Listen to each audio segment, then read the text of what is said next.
Welcome back to another episode of the Biker PM. I'm your host, Anthony Pavelich. Today I have with me Ben Taylor.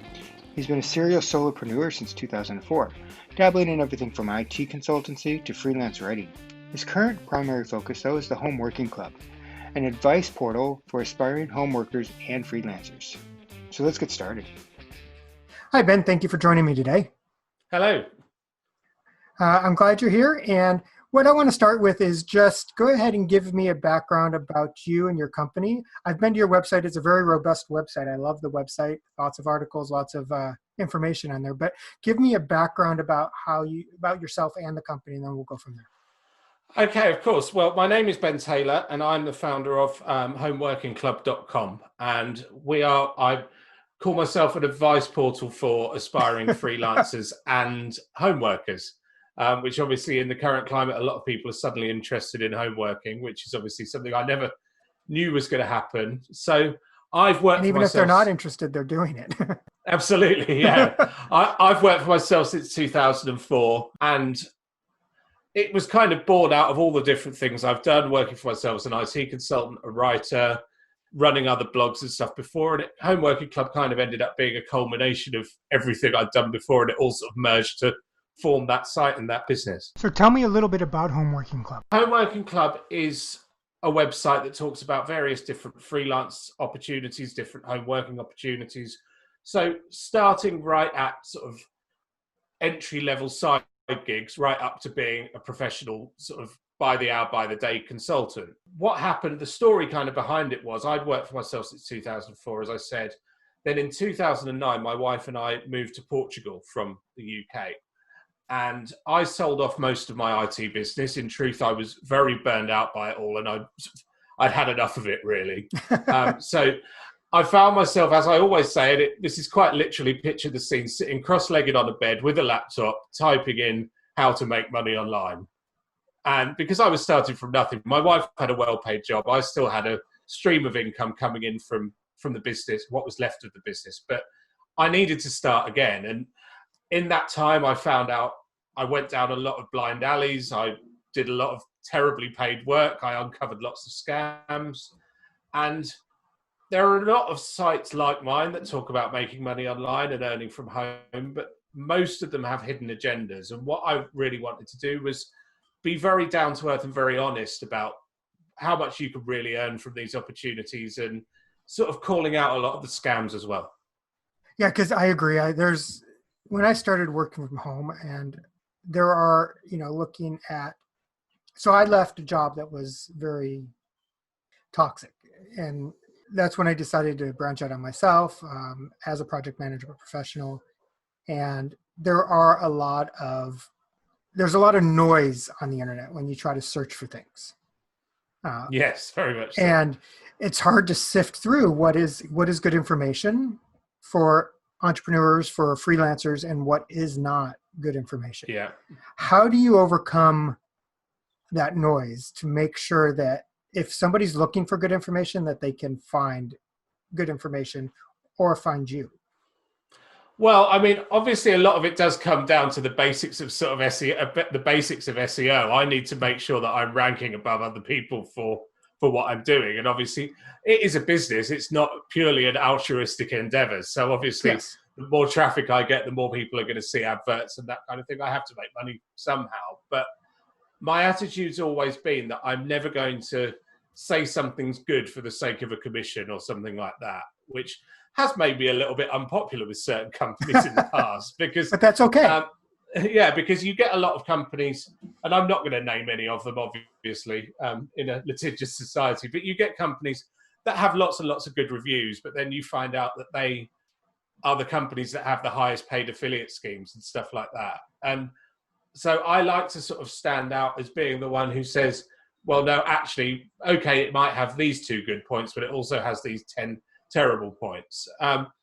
I could give a little example. I've done a lot of content around blogging, and a lot of home working sites, making money online sites, talk endlessly about blogging. And what they're essentially doing is trying to sell hosting, web hosting, which pays vast commissions.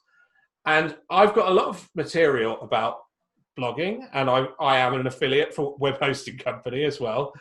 But I'm very honest about the fact that blogging isn't just about writing. There's a lot more work involved. It takes at least a year to even start thinking about making any money from it. And interestingly, a few times I've had emails from readers saying, "Oh, it's very negative and very discouraging what you say." And it's like, I'm almost glad when I hear that, because that's exactly my USP. That's what I've tried to do. I want, as you say, cut through the noise. I just want to tell people the truth, really. Which is refreshing. There's a lot of people, and I've been contacted by a couple that initially their offer sounds good. And then when you start doing research, before I get involved in anything, I always do research. I always look at reviews. I always try to find people that I know that may have dealt with a company, because they know how to put a spin on it. Yeah. There's very few people that I know that are very few. I don't know if you want to call them influencers or whatever you want to call them, that I actually have a good trust for, because of I've had good experience with them. I'd personally probably call them marketers, and I think they're marketers first, and they're whatever they claim to be, probably not even second or third. And I think there is a lot of truth. Some people say, are the only people making any money the people who are teaching everyone else how to make money? And I don't think that is the case. I think there's all kinds of things. I've got an article on the site of 50 online jobs, all of which, from online teaching to course creation to, people are doing online fitness training at the moment. There are myriad ways to make money online, and there are lots of legit ways to make money online. But I think the ones that you need to be wary of are, you can make all this money online with no experience, no particular skills or anything like that, if you buy this course or if you sign up to this membership scheme. And those are sites that are run by marketers first and foremost, and not honest people. So what drove you into being your own boss, being an entrepreneur? How did you come about this? Well, 2004, when I started up as an IT consultant, it was more that I'd sort of done government IT work. And I just wanted to do something a little bit different. So I ended up sort of helping SMEs, building networks, building servers, sort of crawling around under desks a lot of the time, really. And I did kind of enjoy it. So that was my first foray into self-employment. And I think, like so many people, once you've worked for yourself and made a reasonable level of success of it, the thought of having a boss again is just something I couldn't even contemplate. I then, when I moved to Portugal, I set up a blog there about moving to Portugal, which ended up, it was a hobby blog, really, but it ended up getting a decent amount of traffic. And then it ended up morphing into a book, which I self-published and sold several thousand copies of. It's quite weird that I still get royalties for that book now, when I moved back from Portugal over 5 years ago now. But so then I started doing freelance writing, but then when I moved back to the UK, which was in 2014, my wife and I just had our first child, and we moved back to a much more sort of money-focused and materialistic place. And I ended up almost repeating the same mistakes I'd made in my first freelance career in IT consultancy, that I was chasing the money so much, and I ended up doing a lot of work for one client. I was glued to my phone or my laptop. I was traveling a lot, and my life became work, work, work. And I think I just kind of got to the point where I needed to take stock, sort of approaching burnout for the second time. And I just thought, surely I've learned enough to do this right now. And I've also reached a point where I've always been okay with making money, but I'd never really done anything where I felt like I was making a difference and having that kind of satisfaction of helping other people. And I thought, well, how do I combine all of those things? What do I know about? Well, I know about blogging. I know about all kinds of different freelancing. I know about entrepreneurship. I know about being self-employed. Well, surely that's what I can teach people about. And I had this kind of a bit of a wobble, thinking, well, the make money online home working niche is enormously crowded and very competitive as well. And I was a little bit worried whether I would be able to carve out a place in it. And I think going for that kind of, what did I used to call it, sort of disrupting with integrity, is what I tried to do with it, really. When you went out and you became freelance IT and doing your freelance jobs, was there something that influenced you to want to go out? You left corporate. I agree with you. I don't think that going back to corporate is ever makes you feel good now. But what inspired you to actually? What was there something you looked at, something you read, something you came across, or was it a moment that you decided I'm done with this? Okay, so two things. I think the first one was sort of the 2004 thing, which was when I was very first self-employed. I did come from an entrepreneurial family. Both my parents were self-employed. My mum actually owned a private school in the UK. My dad did a state agency, all kinds of other things. And I very much lived a sort of feast and famine kind of life in my childhood. Things were either going really, really well or there was a recession on and the things were going diabolically badly. But I think because of that, I guess a lot of people come from families where people have just done a day job. People of my generation had parents who might have been in a job for decades, whereas I didn't see that. I grew up seeing different businesses being started, some succeeding and some failing. And so I always kind of had that in the back of my mind as an option. So I think I always was probably always destined to work for myself at some point. When it comes to sort of a little later on, when it was when I was headed to Portugal and when I started with blogging and freelance writing and stuff like that, it's really cheesy. And I know so many people probably cite this, but the 4-hour work week, with a book which I'm sure everybody's listening to this has probably encountered at some point Or heard of. Yeah, I mean, it is common. Yeah. And I mean, it just introduced a lot of concepts, like the concepts of mini retirements, just like moving to Portugal, I guess, kind of was for us. It was like a chance to reset and start again and do something completely different, other than sort of working yourself up to a pension at the age of 65 and saving all of your travel and your pleasure for then. So those two things, I think the fact that I come from an entrepreneurial family probably is a big influence. I remember my mother once saying to me when I was probably about 16 or 17, she was like, if you've got the energy to get up at 6 o'clock in the morning and drive a load of stuff to a car boot sale, which I guess on your side of the pond you call a yard sale, then you've never got any excuse to not have any money. And I think that's something that's always stuck with me, is there's always something you can do. For your company and your website, then, do you have a plan of where you want to take it next? Have you reached what you want it to be, or?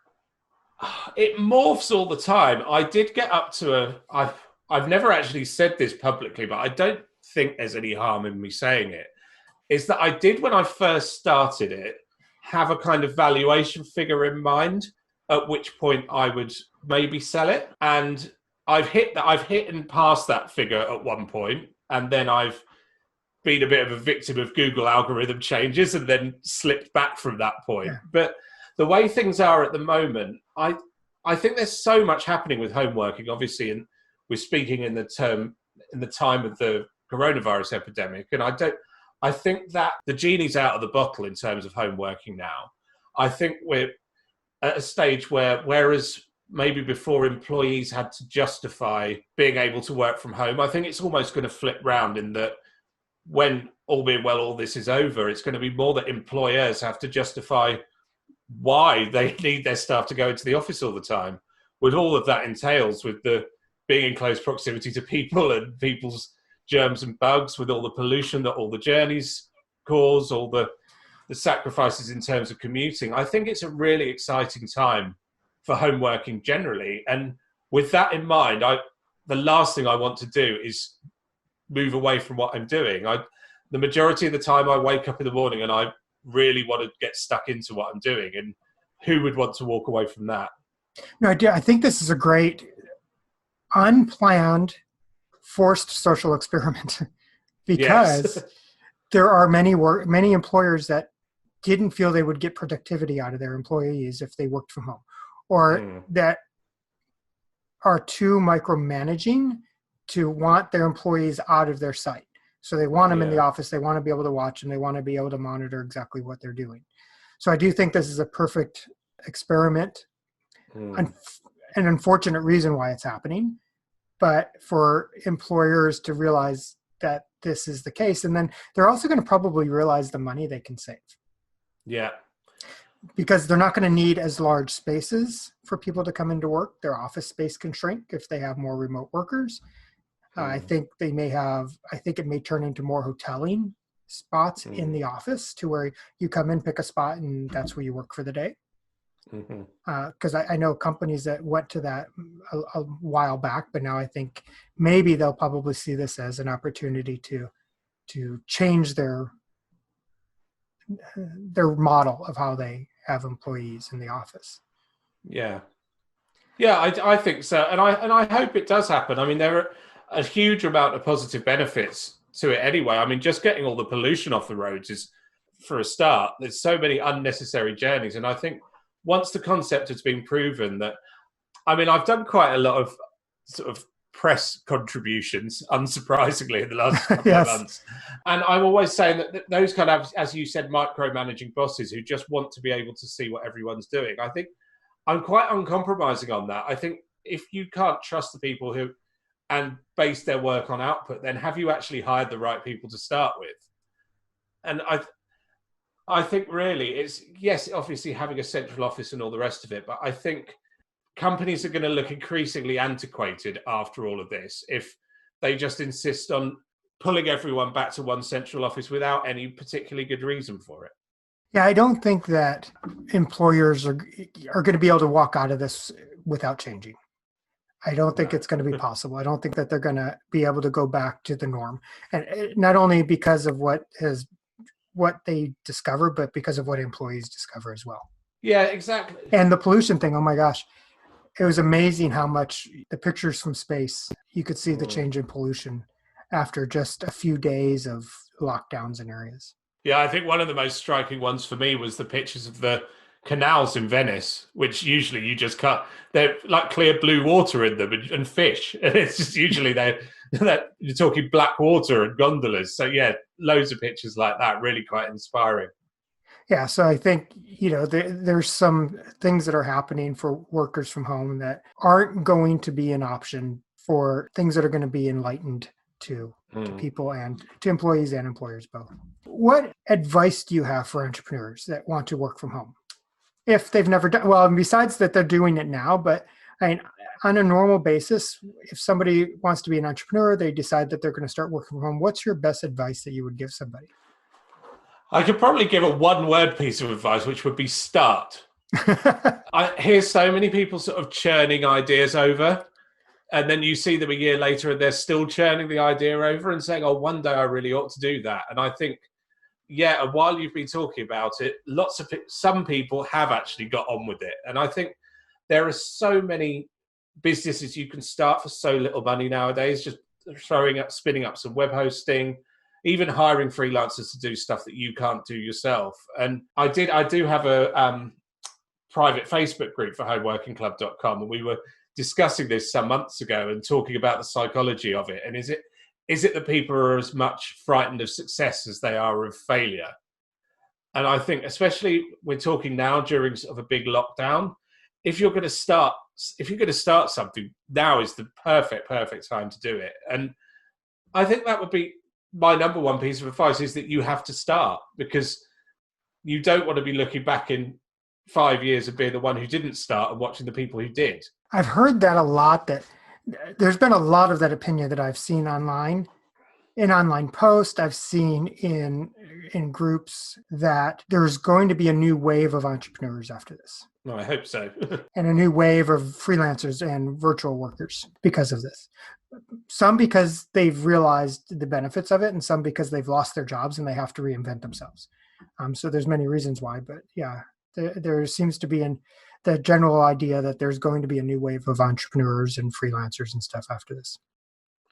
Yes, I think there will be. And I'm always really pleased when I get hundreds and hundreds of reader emails. And I'm always so pleased when I just hear back from the ones who have made a start and just send me the link to the blog that they've started, or say, do you know what? I signed up to that website that you mentioned and I've just got the job of my dreams. And it's just, I think disappointingly, the percentage of the people who read the advice that I write and actually move forward with it is probably depressingly small. But I'm really pleased for those of them that do Yeah. actually jump and get started.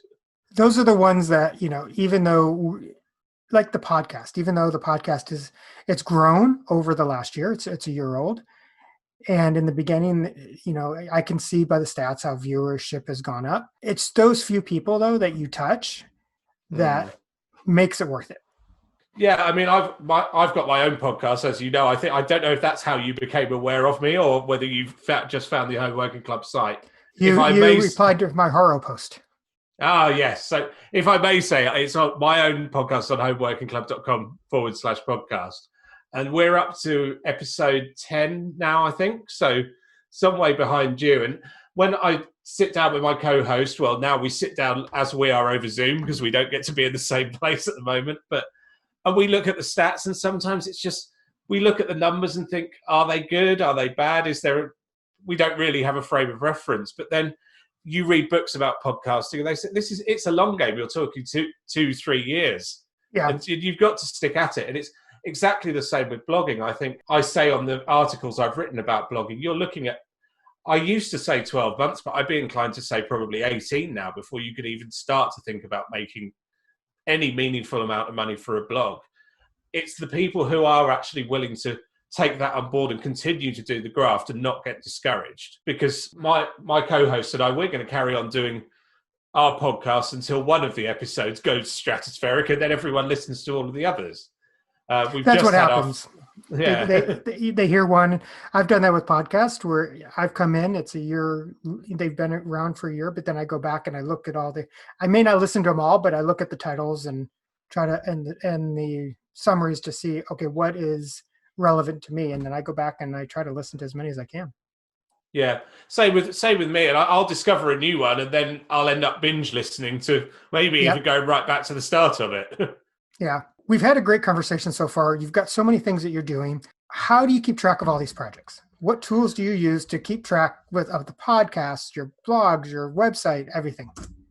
Okay, yes. Well, I knew you'd ask me that, as you are a project management podcast.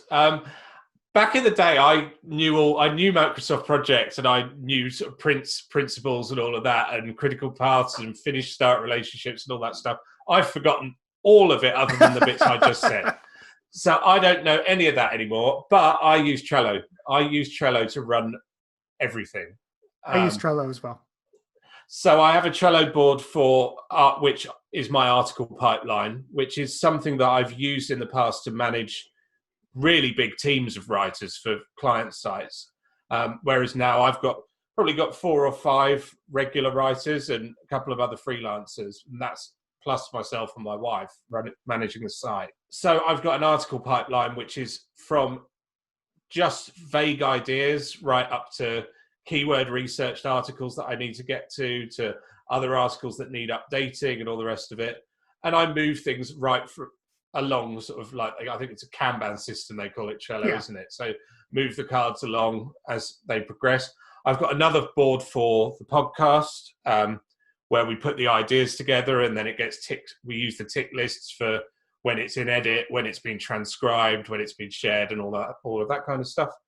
And then another Trello board for sort of more high level projects for the site, and another one for other sites. I've got a couple of other sites on the go and other ideas that I haven't even started yet. So what I love about Trello, I've got it on my phone as well. And I don't know when I'll next get a holiday, but I did, up until this epidemic, I did tend to get away sort of 4 or 5 times a year. And I walk for hours and hours and hours, and then ideas will come to me and they go straight in a Trello board, because if not, they're lost and potentially lost forever.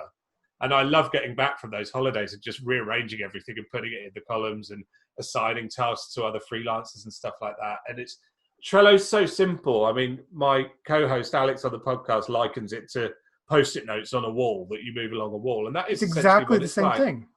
It really is. I mean, I've interviewed people that still do Post-it notes with whiteboards, and Trello is just an electronic version of that. Yeah. So it is fantastic, and it's the first of those systems I've used. I'm obviously aware of Asana and Monday and all the other ones, but Trello literally does everything I need it to do. I don't even need the Trello Gold. I mean, I've referred a lot of readers to Trello, so I keep getting told I've got more and more credits for Trello Gold. Never even needed to start to look at that functionality, because the free version gives me absolutely everything I need. I agree. I still have the free version, and I've been using it for, I can't tell you how long, but I agree. I don't know if I would need the gold for what I use it for. So yeah, I've got a couple of different boards just like you.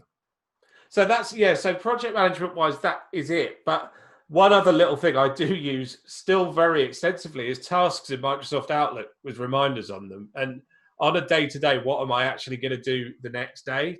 My Outlook tasks are really, really key, just on a personal level. Just when I finish this podcast, it's approaching sort of 9 p.m. where I am here in the UK. Before I go in from my garden office, I'll be swiping over to my Outlook tasks, which is the last thing I do every evening, just to get my subconscious working on what I'm going to be doing the following day. It begs the question if there is an integration with Trello and Outlook, because I haven't looked at that. Because there are a lot of integrations, and now, Trello is now owned by Atlassian, I believe. I just got that message not too long ago. So it might be very likely that there will be an integration if there's not already. Yeah, I think so. I think maybe the way that I look at it is Trello is the post-it notes on the wall, and then Outlook is the to-do list on a pad next to the keyboard. Yeah, exactly. Since we are getting close to the end, is there any resource that you would suggest to your users besides the 4-day work week that you like, that if they wanted to get some inspiration on working from home or being an entrepreneur? We've got your website, we've got 4-day work week. Is there anything else that you would suggest? Yeah, so I would say a specific article on the site, which I could give you a link if you would be kind enough to put it in your show notes, is probably my Definitely. 50 online jobs article, which is I think it's about 6,000, 7,000 words. So you'll want to make a coffee before you sit and read it. But I think anyone who's literally starting from scratch thinking, what shall I do? That's probably where I would send them for inspiration. I would probably just recommend a whole load of other resources on my site. Perhaps one other is I wrote an article called "Who is it that you want to be?" or "What is it that you want to be?" or something like that. And that was inspired by all of the emails I would get that would say, I've got 8 hours a week free. What can I do? Or I'm full-time at home now. What can I do? And I felt very strongly that that's the wrong question. It's like, email me and say, I have a passion for guitar playing or pottery or anything. I have a passion for this, or I have skills in this, or I can do this. And I thought it's very much putting the question the wrong way around, just saying, I want to work from home. What can I do? It's, what do you want to do? And I think that then ties back to the 50 online jobs. It's, you can make anything out of an online home working career these days. I mean, we're all working from home other than key workers right now. Whether we want to or not right now, most of us, unless you're a frontline worker that that you need to be out, we're all home. Yeah, absolutely. So maybe those two articles are the two resources I would suggest, and I'll send you links to those. And I'll definitely put those in the show notes with your website. How can people get a hold of you other than your website if they want to? Is there another way they can get a hold of you? Well, I mean, I'm on all the normal social media, and the links to that are all on the homepage of my site. But I love actually just getting personalized emails, and I'm always happy for anyone to email me on ben@homeworkingclub.com. Great. Thank you for joining us today, Ben. I appreciate it. And it's been a pleasure. Thank you for having me. I will have all the links in the show notes, and stay safe. Yeah, and you too. Take care. Thanks for joining us for another episode of the Biker PM. Don't forget to subscribe and leave a comment. I'd love to hear what you think. And remember, if you're an entrepreneur that wants to be with like-minded individuals and improving their project management skills, join the Biker PM Facebook group. Until next time.